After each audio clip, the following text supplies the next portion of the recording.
Hello, families and small Cougar students. My name is Cynthia Diaz, and I will be the 2019-2020 7th grade counselor.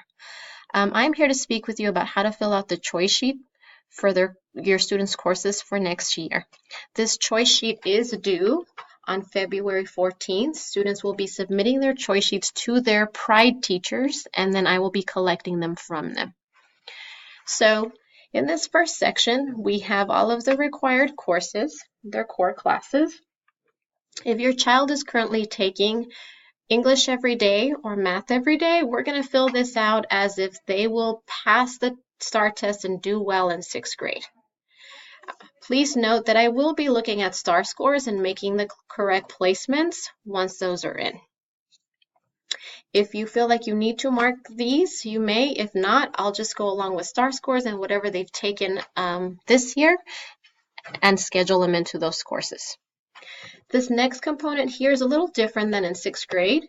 So in 6th grade, they're expected to take a full year of a physical education credit. In 7th and 8th grade, they'll only be expected to take one semester. So your kiddo will check either dance or PE or fall athletics or spring athletics.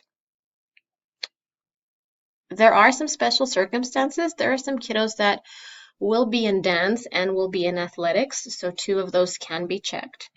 There are some kiddos that want to be in athletics all year long. Those can be checked.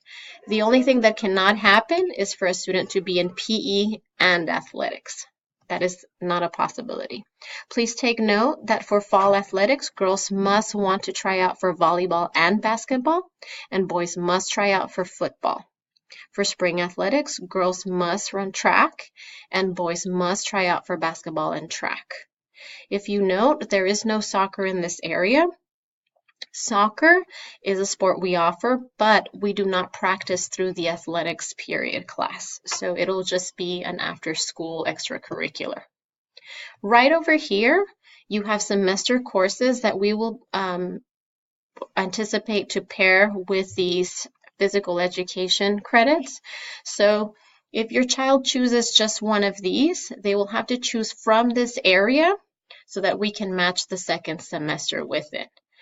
If you notice, keyboarding has that mark, which indicates that it is a high school credit course. Moving right along, the next part are the elective courses. For the elective courses, we are asking that the students label their favorite choices from 1 through 10 based on preference, based on their very favorite.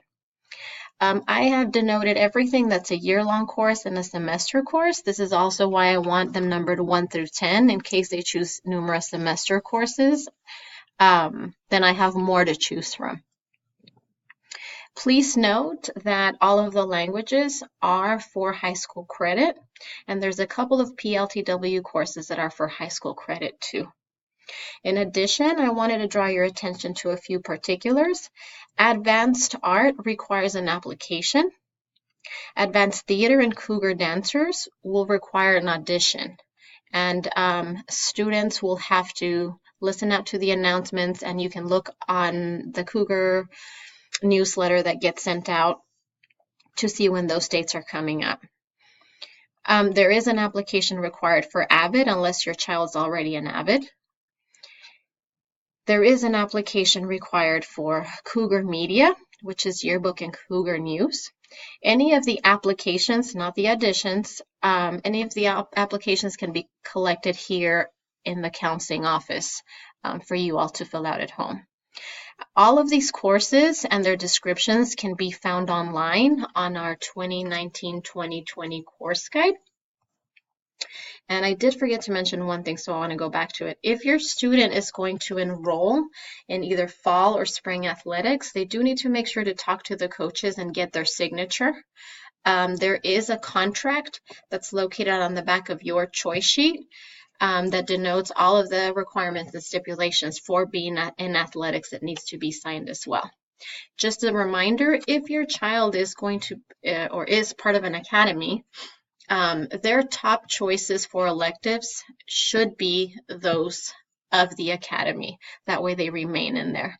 Otherwise, if they're in the academy and I see that they marked 10 on there, unless you let me know that they no longer want to be in the academy, then I'll make sure that that's one of the first things that gets scheduled for them to keep their spot in the academy. All right, if you all have any questions, feel free to email me. My email is cynthia.diaz@austinisd.org, and I'm happy to respond to you as soon as I can. Thank you so much.